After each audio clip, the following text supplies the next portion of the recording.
बच्चे हेडिंग लिखो Cramer's rule.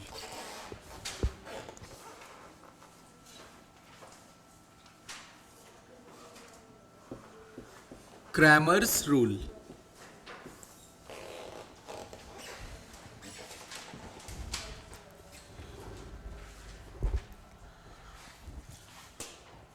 आपको याद होगा जब आपने मैट्रिक्स में इक्वेशन पढ़ा था तो आपने क्या फॉर्मूला पढ़ा था उसके लिए, ए इंटू एडजॉइंट ऑफ ए, ऐसा कुछ था। जब मैट्रिक्स इक्वेशन को आपने सॉल्व किया था आपको याद आ रहा होगा, आपने सिस्टम ऑफ लीनियर इक्वेशन वहां पढ़े थे इस तरीके से, a1x plus b1y plus c1z equal to d1। कुछ याद आया? ये हमने मैट्रिक्स में डिस्कस कर लिया था इनवर्स के बाद। और अगला है a3x plus b3y plus c3z equal to d3। तो आपको याद आ रहा होगा तो आपने ऐसे एक रिलेशन लिखा था ax बराबर b, फिर आपने x बराबर लिखा था a इनवर्स b। आप a इनवर्स से प्री मल्टीप्लाई करके लिख रहे हो। ये वाली बात आपने मैट्रिक्स में कर ली थी, adjoint of a into b upon determinant of a। यहां से आपने इक्वेशन कब कंसिस्टेंट होगा कब इनकंसिस्टेंट होगा सारी बातों की चर्चा करी थी, ठीक है। अब यही चर्चा हम क्रैमर्स रूल के थ्रू करने वाले हैं। इन्हीं इक्वेशंस को यहां भी सॉल्व करना है, वही सारी बातें सेम प्रॉब्लम यहां भी करने हैं, ठीक है। तो इस वाले पार्ट का जो भी लिंक है मैं वीडियो के डिस्क्रिप्शन में वापस डाल दूंगा, अगर कभी आपको रिवाइज करना देखना था आप वहां से देख सकते हो। चलो, अब क्रैमर्स रूल में बेसिकली तुम्हें ये एक्स वाई जेड की वैल्यू निकालनी है। अच्छा, ये जो सिस्टम ऑफ लीनियर इक्वेशंस मैंने लिखे हैं ये नॉन होमोजीनियस इक्वेशंस हैं, ठीक है। ये नॉन होमोजीनियस इक्वेशन है।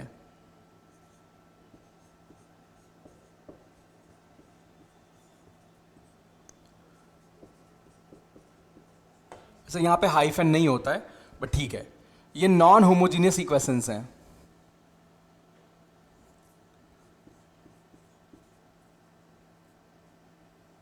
पता नहीं, हाइफन रख लो, नॉन होमोजीनियस, ठीक है। तो देखो बच्चे, यहां पे आपको सबसे पहले एक डिटर्मिनेंट डेल्टा लिखना है। गौर करना, डेल्टा, डेल्टा वो डिटर्मिनेंट है जो एक्स वाई जेड के कोफिशिएंट से मिलके बना है। हालांकि इस स्टेटमेंट को ज्योमेट्री में अगर फील करना है इनका सॉल्यूशन, इसका क्या मतलब है, तो एक्चुअली ये तीनों प्लेन के इक्वेशंस हैं, तो 3D ज्योमेट्री में वापस से फील करेंगे। लेकिन अभी बस क्रैमर्स रूल का स्टेटमेंट क्या कैसे यूज करते हैं उतनी बात सीख लेते हैं, इससे अपना पूरा काम चल जाए, राइट। तो बच्चे, डेल्टा जो भी है एक्स वाई जेड के कोफिशिएंट को यूज करता हुआ डिटर्मिनेंट है, यानी a1 b1 c1 a2 b2 c2 and a3 b3 c3।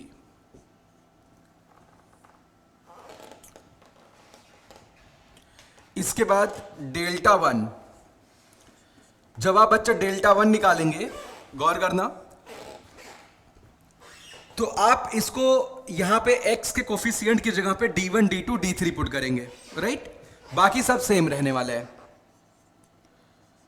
ये सब क्यों आता है, सब बातें 3D ज्योमेट्री में ज्यादा अच्छे से आप फील कर पाओगे। b1 b2 b3 c1 c2 c3। अब बारी आती है डेल्टा टू की। डेल्टा टू का मतलब आप b1 b2 b3 की जगह पे d1 d2 d3 रखेंगे, बाकी सब सेम है। a1 a2 a3 d1 d2 d3 c1 c2 c3। इसका बच्चे एक और है डेल्टा थ्री, तो c1 c2 c3 की जगह पे d1 d2 d3 आएगा, बाकी सब सेम रहेगा। तो a1 a2 a3 b1 b2 b3 और बच्चे यहां पे d1। अब साथी जो x है, जो बच्चे x है, x होगा डेल्टा वन अपॉन डेल्टा। ये x की वैल्यू है, ये उसका फॉर्मूला है। ये सब क्यों आता है, कहां से आता है, इस सब के लिए हमें 3D ज्योमेट्री में चलना पड़ेगा। हालांकि मैट्रिसेस एंड डिटर्मिनेंट की ढेर सारी बातें आप वेक्टर स्पेस से प्रूव करते हैं, ठीक है, क्योंकि ये उन्हीं का सबसेट है। y डेल्टा 2 अपॉन और z, पहले इतनी बात आप नोट कर लो, ये क्रैमर्स रूल का स्टेटमेंट है। If you are going to find X Y z, इसमें अगर एक्स वाई जेड क्या वैल्यूज निकालते हो तो आपको ये फॉर्मूला यूज करना पड़ेगा। ये क्रैमर्स रूल का स्टेटमेंट है। अब इसका हम नेचर ऑफ सॉल्यूशन की चर्चा करेंगे।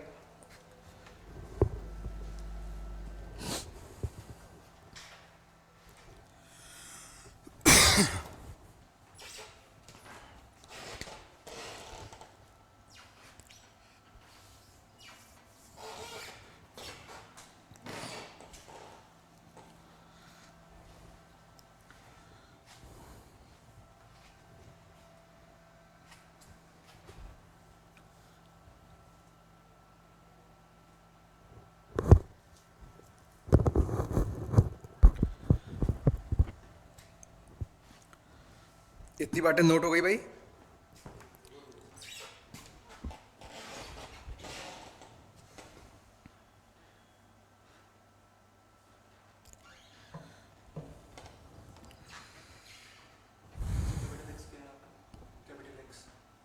मैंने मैट्रिक्स में ऑलरेडी पढ़ाया था, कैपिटल एक्स वेरिएबल मैट्रिक्स है, तो बहुत मूर्ख हो। X Y Z column matrix याद आ रही ना, capital X is a column matrix, X Y Z column में लिखे हुए हैं। ए क्या है, कोफिशिएंट मैट्रिक्स है, a1 b1 c1 a2 b2 c2 a3 b3 c3। Capital X column matrix है, x Y z vertical column में है। और बी क्या है, कांस्टेंट d1 d2 d3 की कॉलम मैट्रिक्स है।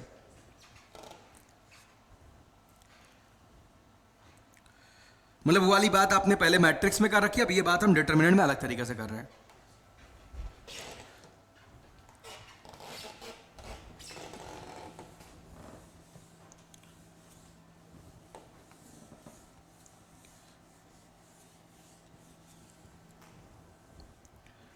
ये सब नोट किया भाई,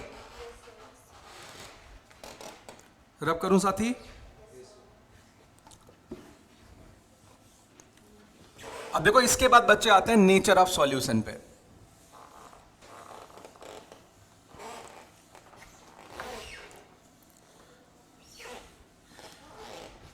देखो नेचर ऑफ सॉल्यूशन को फर्दर हम दो पार्ट्स में क्लासिफाई करेंगे। एक होता है कंसिस्टेंट, दूसरा होता है इनकंसिस्टेंट। तो कंसिस्टेंट का मतलब होता है there exist solution, solution exist करे उस केस को कंसिस्टेंट बोलते हैं। इनकंसिस्टेंट का मतलब होता है solution does not exist, right. तो अगर सॉल्यूशन एग्जिस्ट करता है तो आपके पास कंडीशन दो होंगी। पहली डेल्टा नॉन जीरो, जिसमें यूनिक सॉल्यूशन हो, और अगर डेल्टा जीरो हो गया साथ के साथ डेल्टा 1 डेल्टा 2 डेल्टा 3 तीनों जीरो हो गए, 0/0 फॉर्म बनना शुरू हुआ। वही आपने वहां भी किया था मैट्रिक्स वाले केस में। तो इस केस में कंसिस्टेंट तो है पर सॉल्यूशन कितने हो जाएंगे, इनफाइनाइटली मेनी सॉल्यूशन हो जाएंगे। इनकंसिस्टेंट में क्या होगा, डेल्टा जीरो हो जाए but at least one of delta 1 delta 2 delta 3 non zero हो, ताकि एक्स वाई जेड में से कम एक डिफाइन ना हो या सारे नॉन जीरो हो जाएं। ये बात समझ आ रही है, उसमें कोई भी सॉल्यूशन नहीं आएगा। तो आप लिखिए यहां पे nature of solution, nature of solution, nature of solution. इसका बच्चे पहला पार्ट है कंसिस्टेंट,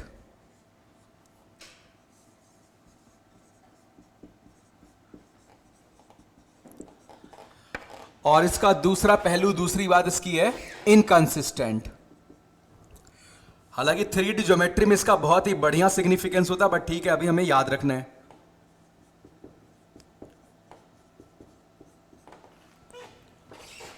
अब बच्चे कंसिस्टेंट का मतलब होता है देयर एग्जिस्ट सॉल्यूशन, और इनकंसिस्टेंट का मतलब होता है there exist no solution.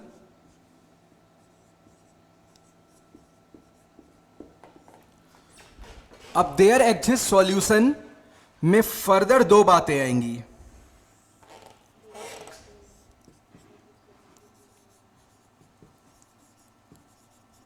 Unique solution, दूसरा infinitely many solution.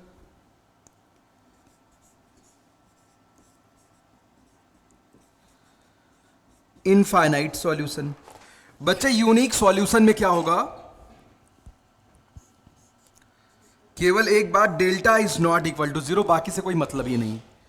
Infinitely many solution में डेल्टा, डेल्टा 1, डेल्टा 2, डेल्टा 3 ये सारे जीरो हो जाएं। अगर किसी को ये बात बहुत ही बढ़िया समझ आ रही हो तो इसमें ऐसा होता है कि दो प्लेन, कभी भी जैसे मैंने कहा 3 प्लेन हैं, दो प्लेन के पॉइंट ऑफ इंटरसेक्शन आप देख सकते हैं, एक लाइन आता है, दो प्लेन से जो लाइन आ रहा है अगर वो तीसरे प्लेन में लेट जाए कंप्लीटली, उसमें लाई कर जाए, तो इनफाइनाइटली मेनी सॉल्यूशन होते हैं। ये वही वाला केस है। और दो प्लेन से जो लाइन आता है जब वो एक तीसरे प्लेन को किसी पॉइंट पे कट कर जाए तो यूनिक सॉल्यूशन था, ये वाला केस है। और दो प्लेन से जो लाइन आता है तीसरे प्लेन के पैरेलल हो जाए तो कोई सॉल्यूशन नहीं आता, वहां पे चर्चा करेंगे, ठीक है। लेकिन अभी इसे आप फील नहीं कर पाओगे, जब हम 3D ज्योमेट्री में प्लेन्स और लाइंस की चर्चा करेंगे तो ये बात और क्रिस्टल क्लियर हो जाएगी। चलिए इस पे आते हैं। Inconsistent there exist no solution. तो बच्चे इस केस में क्या होगा, डेल्टा तो जीरो है बट एट लीस्ट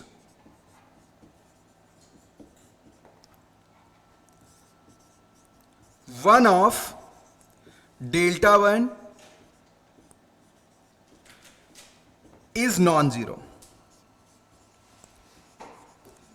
तो नॉन जीरो अपॉन जब आप जीरो करेंगे तो डिफाइन ही नहीं होगा। ये इनकंसिस्टेंट वाली बात हो गई, ठीक है। कोई समस्या तो नहीं है।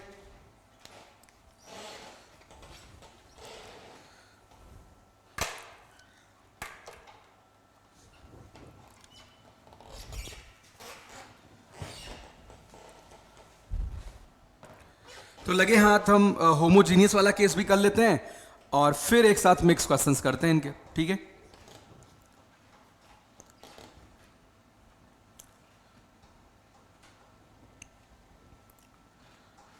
देखो बच्चे यहां पे पहला केस था नॉन होमोजीनियस, अगला है होमोजीनियस का।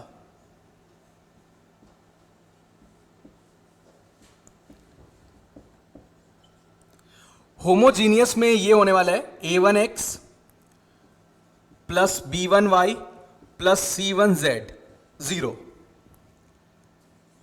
a2x plus b2y plus c2z बराबर 0। और अगला case a3x plus b3y plus c3z बराबर 0। ये तीनों होमोजीनियस इक्वेशंस हैं।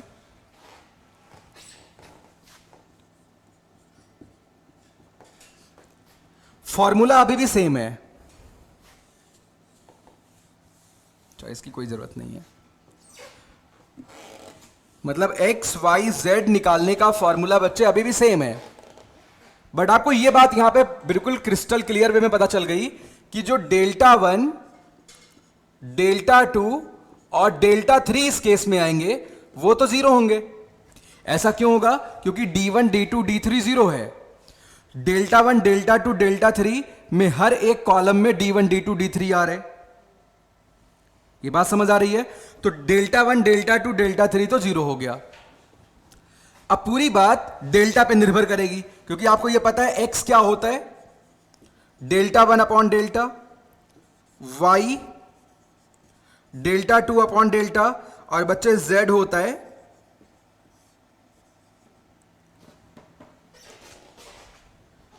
तो यहां पे एक सॉल्यूशन ट्रिवियल होता है। ट्रिवियल मतलब क्या होता है, मोस्ट ऑब्वियस सॉल्यूशन। अगर इन इक्वेशंस को देख के कहा जाए सीधे बताओ एक्स वाई जेड की कौन सी वैल्यू सेटिस्फाई करेगी, आप कहेंगे जीरो।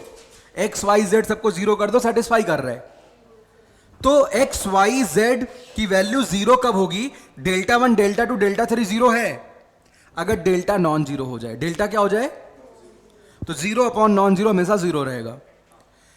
तो यहां पे पहला केस होगा मोस्ट ऑब्वियस यानी ट्रिवियल सॉल्यूशन।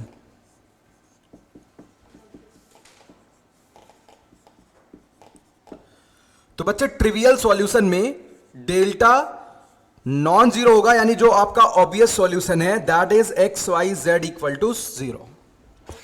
अगला नॉन ट्रिवियल।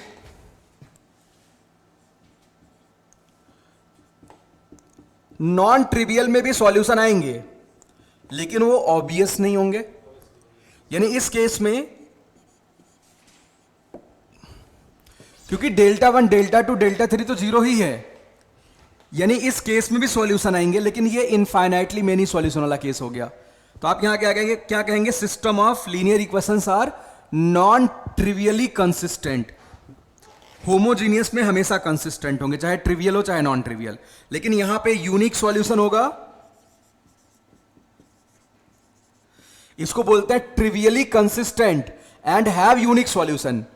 बट यहां पे इनफाइनाइट सॉल्यूशन होगा, इसको बोलते हैं नॉन ट्रिवियली कंसिस्टेंट। गौर करना कंसिस्टेंट दोनों में आ रहे हैं, यहां पे ट्रिवियली कंसिस्टेंट और इसमें नॉन ट्रिवियली कंसिस्टेंट।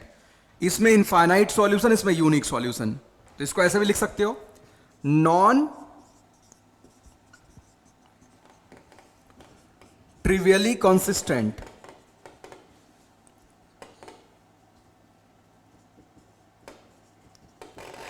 और इसको आप बोल सकते हो system of linear equations are trivially consistent.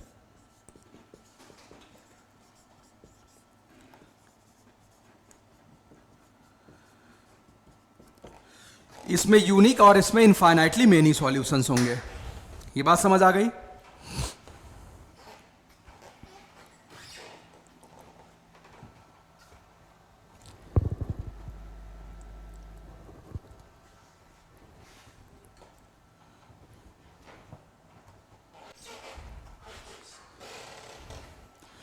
तो क्वेश्चन से स्टार्टिंग करते हैं, इसमें ढेर सारे सवाल करेंगे और जेई के लिए ये वाला पार्ट बहुत ही इंपॉर्टेंट है। मेंस में भी लगभग हर बारी लगभग अल्टरनेटिव सवाल आते ही रहते हैं, इससे एडवांस के लिए भी इंपॉर्टेंट है।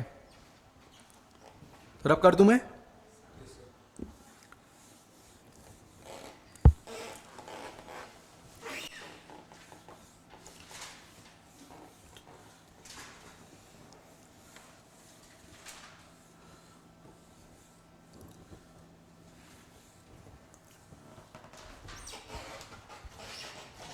चलो तो कुछ सवाल इसे उठाते हैं आपके मॉड्यूल से।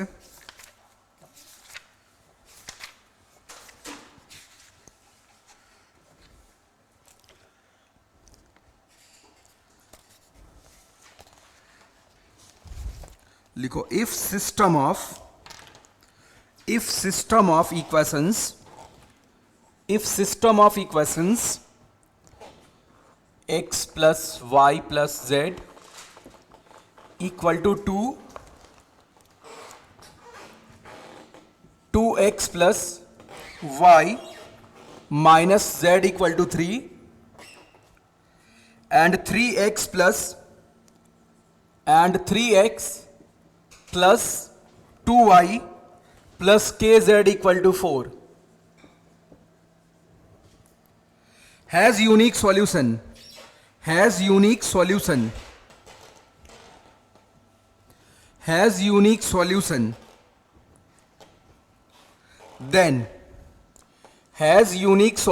then A option k is not equal to 0,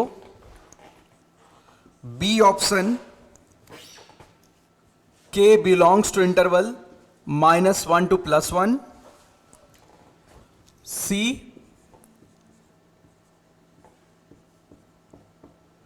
k belongs to -2 to 1 और डी ऑप्शन है k बराबर 0।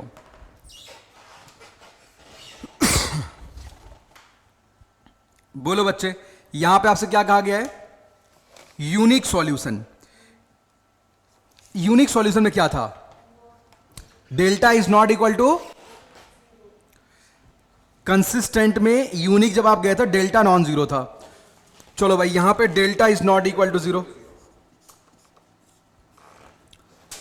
तो ये डेल्टा कोफिशिएंट्स का डिटर्मिनेंट है, यानी डिटर्मिनेंट 1 1 1 2 1 -1 3 2k, ये डिटर्मिनेंट 0 के बराबर नहीं होना चाहिए। इसको एक्सपेंड करते हैं, तो पहले कॉलम के अलॉन्ग ही कर लो, तो 1 into k plus 2 minus 2 k minus 2 plus 3 -1 -2 is not equal to 0, यानी k -2k plus 2 plus 4 plus 6 -6, तो यहां से आ जाएगा k is not equal to, यानी a will be right answer.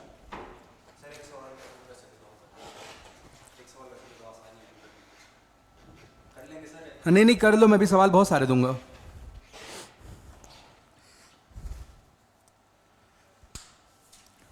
लेकिन नोट्स बनाना है, साथ साथ करना है।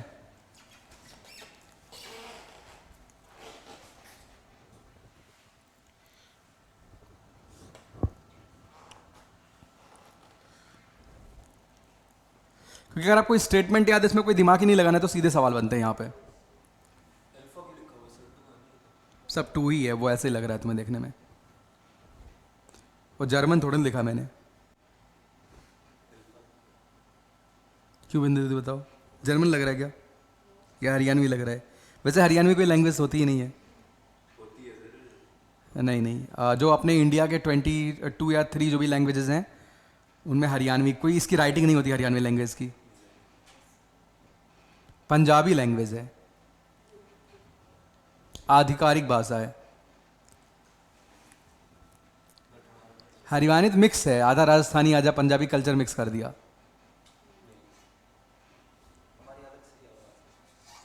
क्या अलग से बता रहे हो, कुछ भी नहीं है।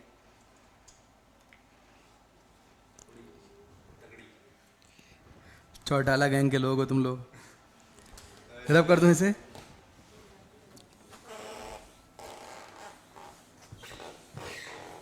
बीजेपी को हराने पे तुले रहते हो, हरा नहीं पा रहे हो अभी तक। हाँ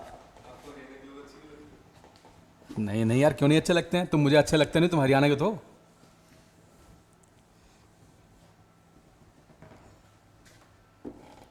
भारत कितने मेडल आते हैं, उसमें हरियाणा कितना बड़ा योगदान होता है। ये तो मैं ऐसे ही बोल रहा था। मैं पिज्जा और बर्गर खाने वाले हरियाणवी बच्चों की बात नहीं कर रहा हूं,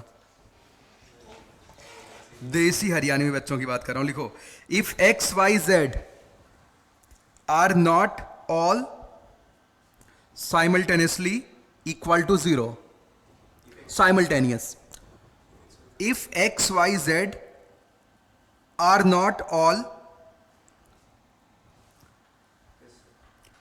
simultaneously equal to 0, satisfying the system of equations, satisfying the system of equations, sin 3 theta x minus y plus z equal to 0, cos 2 theta x plus 4y plus 3z equal to 0, 2x plus 7y plus 7z equal to 0, then find all values of theta, then find, पता नहीं, find all values of theta, bracket में लिख लो theta 0 से 2 पाई के बीच का है।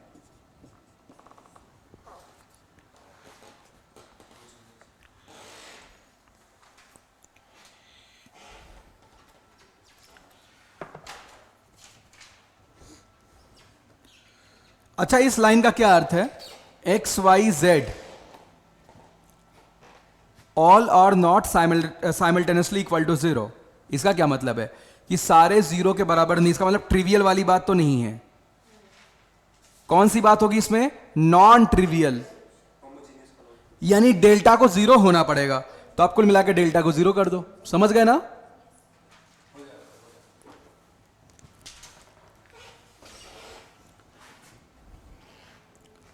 Delta को zero करके मैं लिख देता हूं, आप इसी इक्वेशन को सॉल्व करो। हाँ बस मैं लिख देता हूं ऐसे, साइन 3 थीटा -1 cos 2 थीटा 4 3 2 7 7।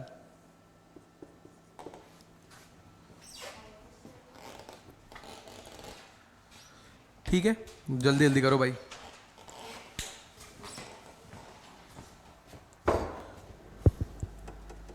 जल्दी बताओ बच्चे क्या आ रहा है। देख लो, ये जेई का पूछा हुआ सवाल है।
पूरा एक्सपैंड कर डालो, बताओ कितना आ रहा है भाई।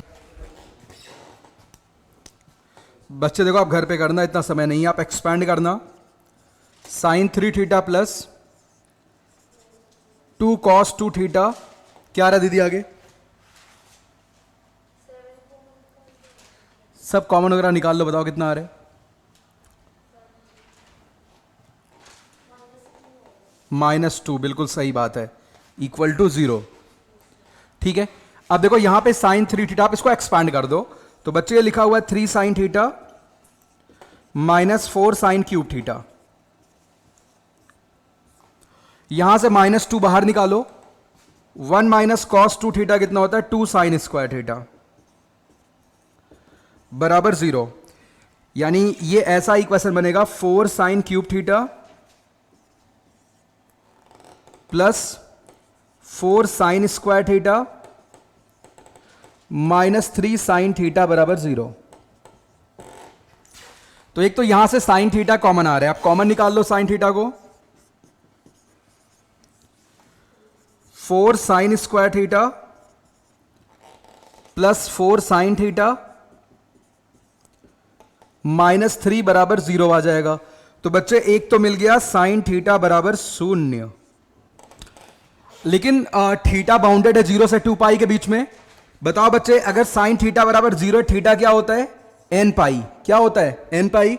लेकिन कौन सा थीटा तुम ले पाओगे? केवल पाई। ऐसा क्यों? क्योंकि 0 से 2 पाई ओपन के बीच में केवल पाई ही है। ये बात समझ आई? अब ये दूसरा फैक्टर और सॉल्व करना है, तो बच्चे इसको सॉल्व करते हैं।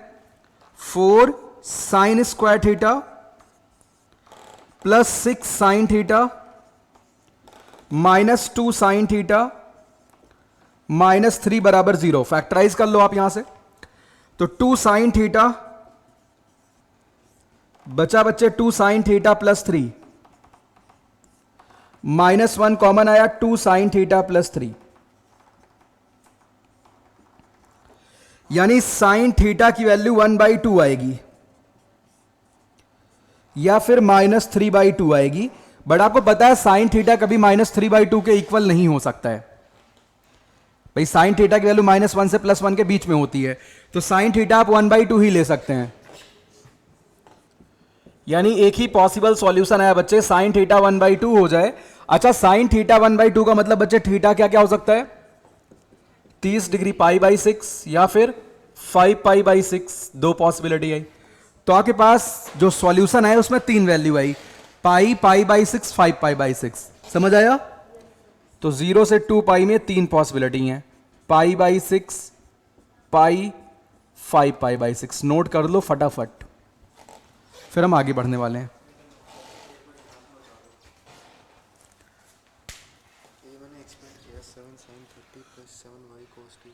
एक मिनट में सवाल देख लेता हूँ। अच्छा इन्होंने 0 और 2 पाई को, ठीक है, मैंने यहाँ 0 और 2 पाई को ओपन कर रखा है, इन्होंने इंक्लूड कर रखा है, यहाँ पे इक्वालिटी लगा रखी है। हाँ बोलो। 7 sin 30 यहाँ से एक्सपेंड किया मैंने, यानी हाँ कैसे आ गया, अब इससे आगे कैसे कॉमन कैसे, कोई नहीं, आपको यही करना जो मैंने कर रखा है, क्लोज करेंगे 0 और 2 पाई भी आंसर हो जाएगा। कॉमन कैसे लूँगा आप जैसे यहाँ पर दिया। अरे ये 7 cos 2 थीटा 7 14 हो जाएगा, और यहाँ भी 8 और 6 कितना हो जाएगा 14, तो पूरे में से 7 बाहर निकाल लो, 7 तो 0 होगा नहीं, यानी sine 3 theta plus 2 cos 2 theta minus 2 = 0 हो जाएगा। ऐड करके फिर 7 बाहर निकाल लो, वैसा इन दीदी ने किया था, उन्होंने बोला तो 7 कॉमन निकालेंगे।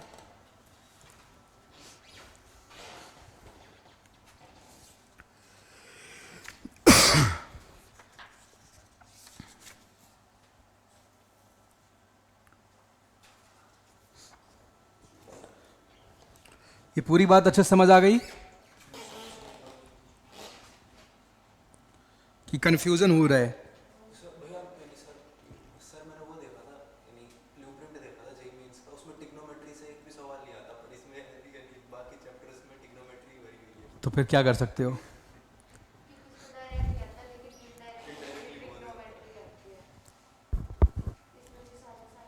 इसीलिए ट्रिग्नोमेट्री लॉग और मॉड्यूलस से शुरू में खूब स्ट्रांग कर लेना चाहिए। अब कर लो, अभी मौका है।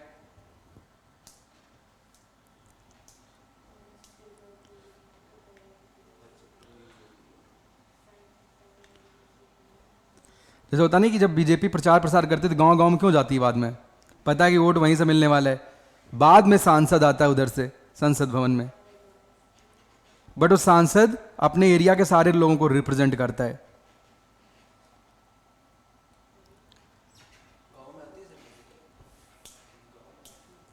अरे जब मोदी लहर आई थी तो गांव के कण कण में विद्यमान थी बीजेपी। जैसे कोरोना की लहर फैल गई थी वैसे मोदी लहर फैल गई थी। वैसे 100 करोड़ पर प्लस वैक्सीनेशन 100 करोड़ पर।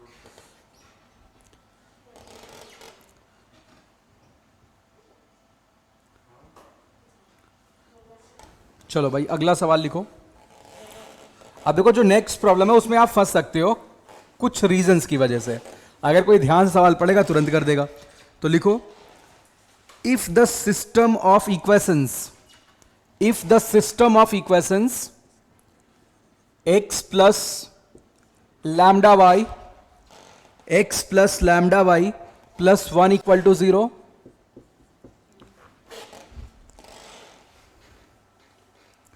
Lambda x plus Y plus 1 = 0, lambda x plus Y plus 1 = 0, x plus Y plus lambda = 0। गौर करना यहां केवल वेरिएबल दो ही हैं, x plus Y plus lambda = 0 is consistent then find the value of lambda, is consistent then find the value of lambda. जल्दी जल्दी में बोलना बहुत पाप होता है लाल। Is consistent then find the value of lambda.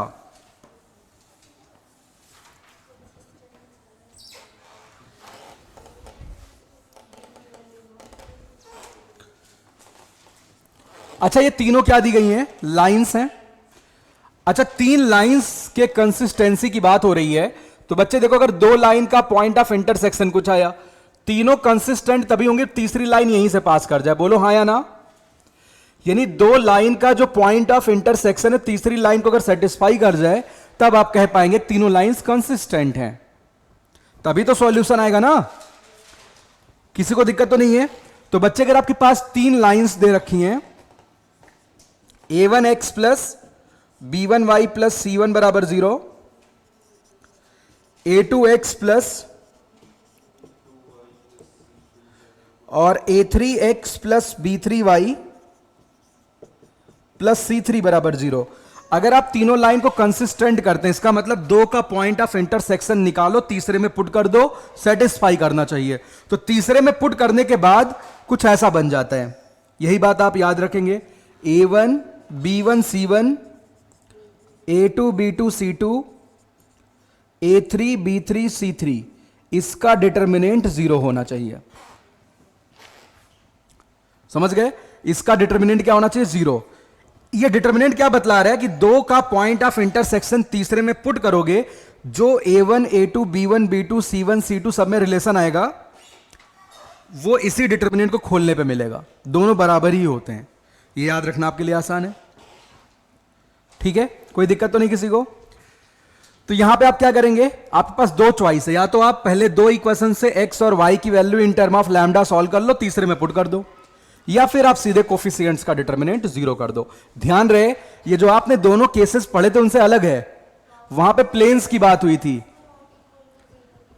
ठीक है, वहां पे प्लेन की बात थी, ये दोनों ये क्या लिखे हुए लाइंस हैं। ठीक, काफी अलग बात है ये। तो बच्चे 1 लैम्डा 1, कोई कंफ्यूजन तो नहीं है? लैम्डा 1 1 1 1 लैम्डा, और ये आप 0 कर दो। चलो सॉल्व करके बताओ क्या आ रहा है।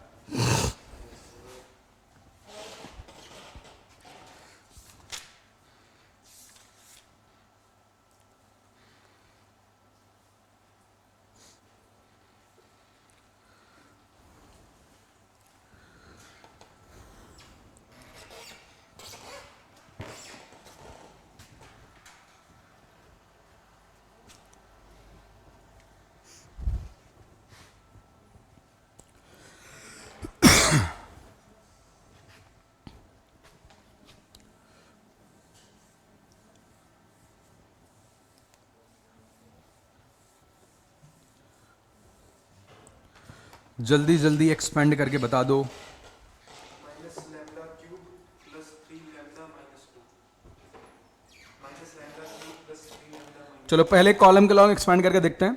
तो बच्चे lambda minus 1 minus lambda, lambda square minus 1 plus 1 lambda minus 1 equal to 0।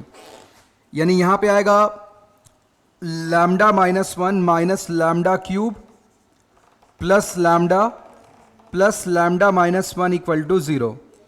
यानी यहां पे आएगा अपने पास lambda cube minus 3 lambda plus 2 equal to 0। कोई दिक्कत तो नहीं है? आप देख सकते हैं लैम्डा बराबर 1 इसको सेटिस्फाई कर रहा है। आप इस क्यूबिक को फैक्टराइज करेंगे। अगर बच्चे लैम्डा बराबर 1 सेटिस्फाई कर रहा है, इससे ये मतलब निकलता है कि लैम्डा माइनस 1 इसका एक फैक्टर होगा ना, क्योंकि ये क्यूबिक है तो लैम्डा माइनस 1 फैक्टर को 3 बार लिख लो, या फिर आप लैम्डा माइनस 1 से डिवाइड करके बाकी वाला फैक्टर निकाल लो, जैसा आप फैक्टर थ्योरम में पढ़ते थे। लैम्डा बराबर 1 सेटिस्फाई कर रहे हैं, इसका क्या मतलब है?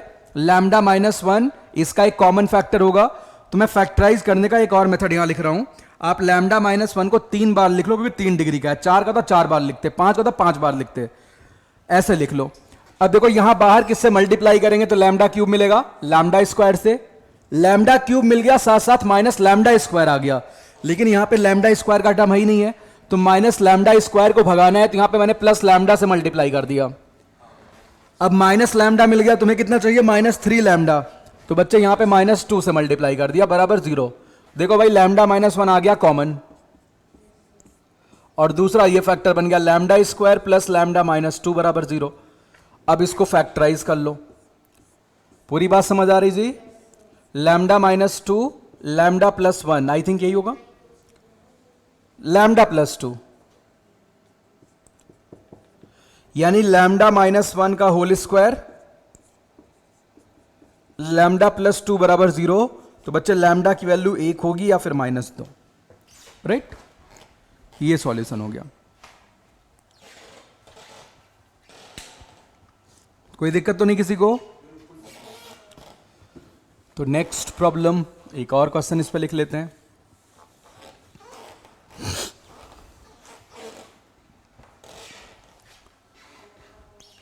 लिखो if the system of equations, if the system of equations x plus 2y plus 3z equal to 4, x plus py plus 2z equal to 3,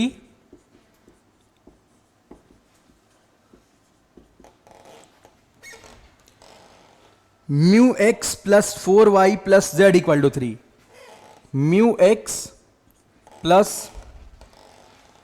4y plus z equal to 3,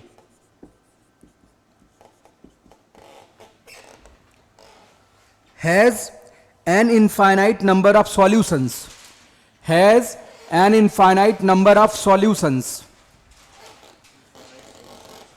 then which of the following options are correct?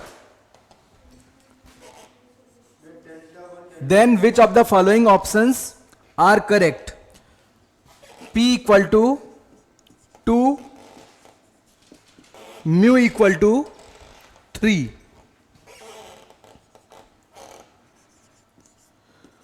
P equal to 2, mu equal to 4,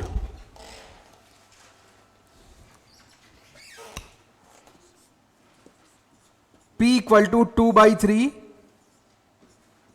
mu equal to 3, D option, none of these. तो इसमें क्या होगा, delta भी 0, delta 1, delta 2, delta 3 भी 0 होने चाहिए. ठीक है, करो भाई.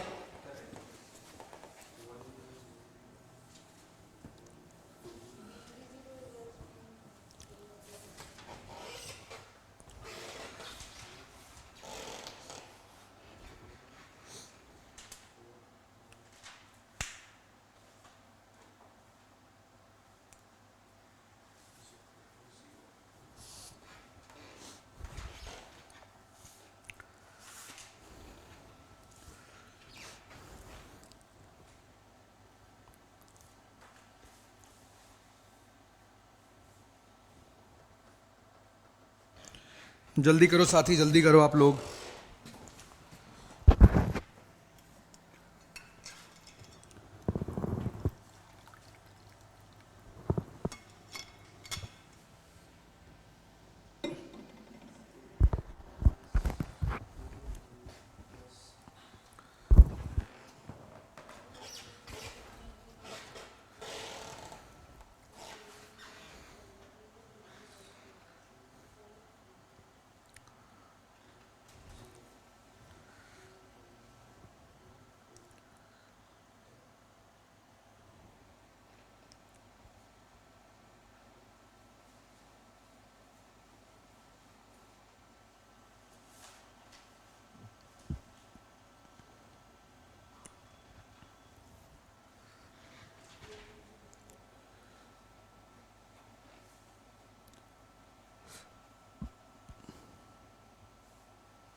बिल्कुल, वो सब चेक करना पड़ेगा.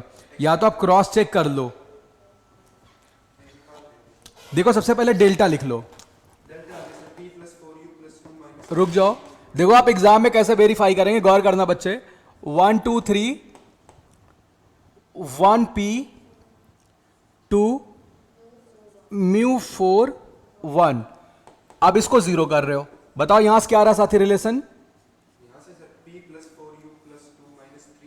P plus 4 mu. अब आप सही से नहीं बता रहे हो, सिंप्लीफाई करके बताओ. चलो मैं लिख लेता हूं. यू लिखा हुआ है, न्यू की जगह वो लिखना नहीं आ रहा. चलो मैं एक बार करके देख लेता हूं, बैठो. P माइनस 8, यहां पे -1 आएगा, और ये बच्चे 2 minus 12 plus mu 4 minus 3P. इसको आप 0 कर रहे हो.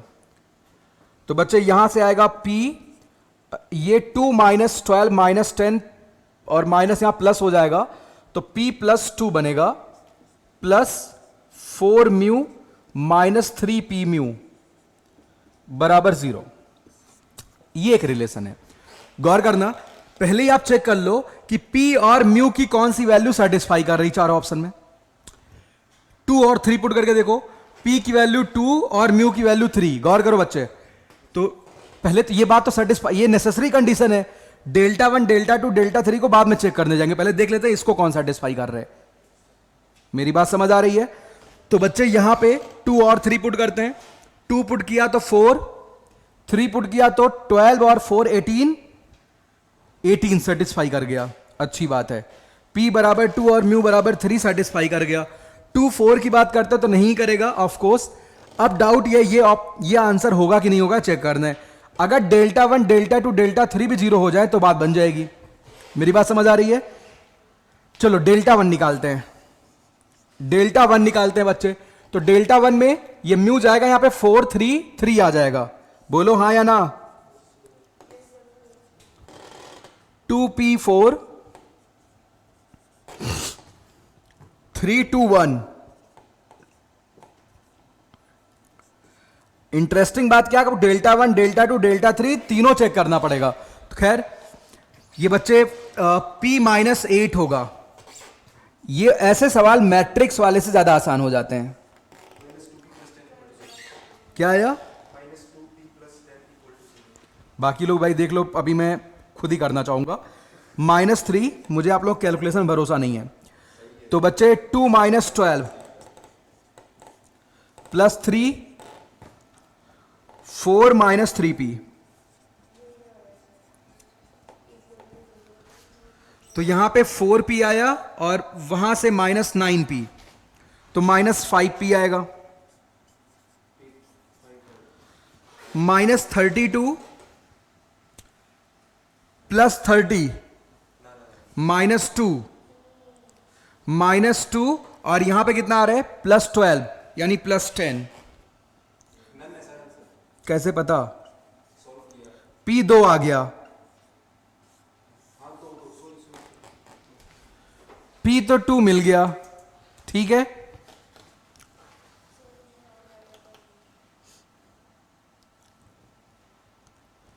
चलो डेल्टा 1 ने डिमांड कर ली p की वैल्यू 2 होनी चाहिए। अब डेल्टा 2 को भी 0 होना पड़ेगा, यहीं से अपने को आंसर शायद मिल जाए।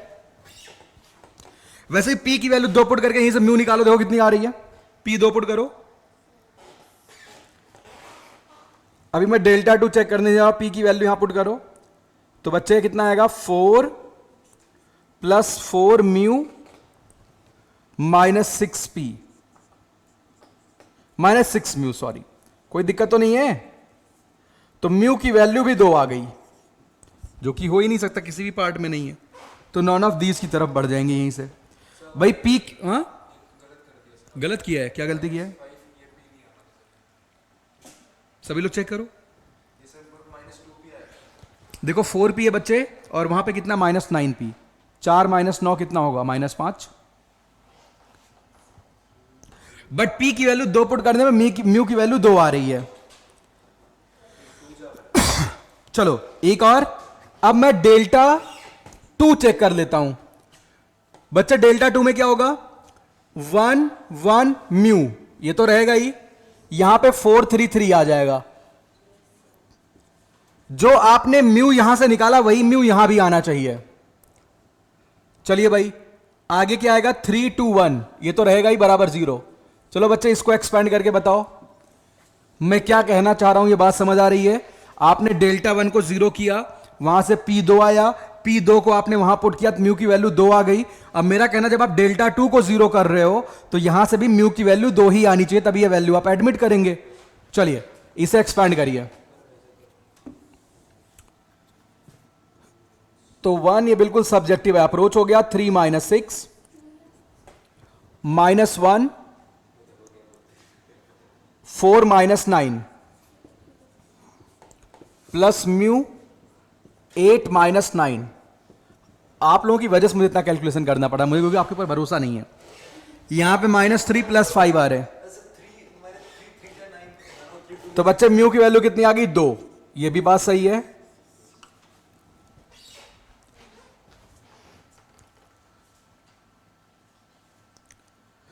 अब गौर करो, म्यू की वैल्यू 2 और पी की वैल्यू 2 पुट करते हुए जो आप डेल्टा 3 भी निकालेंगे वो भी 0 होना चाहिए। तीसरा भी चेक करना पड़ेगा, तभी आप 2,2 आंसर बोल पाएंगे। किसी में कोई बहुत कैलकुलेशन नहीं है, ठीक है। तो मैंने पहले भी कहा था, अगर आप मैट्रिक्स वाले मेथड से करते हैं तो इसमें जल्दी हो जाएगी ऐसे सवालों में, जब इस टाइप का पूछा जाए, जब 2 मिसिंग पैरामीटर्स हों। चलो तो बच्चे यहां पे डेल्टा 3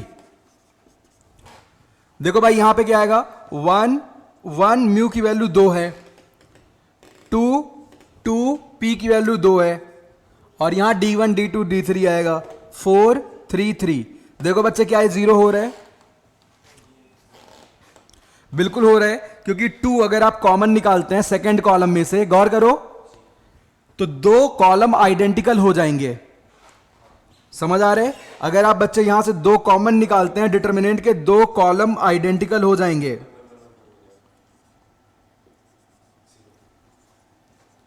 तो 0 आ रहा है, इसका मतलब इनमें कोई भी आंसर मैच नहीं किया, लेकिन राइट वैल्यू क्या आती, लैम्डा नहीं, पी की वैल्यू 2 आती और म्यू की वैल्यू भी 2 आती, ऐसा कुछ यहां था नहीं, तो इसलिए नॉन ऑफ दीज की तरफ हम जाएंगे। ठीक है, तो ये आपका राइट अप्रोच होना चाहिए।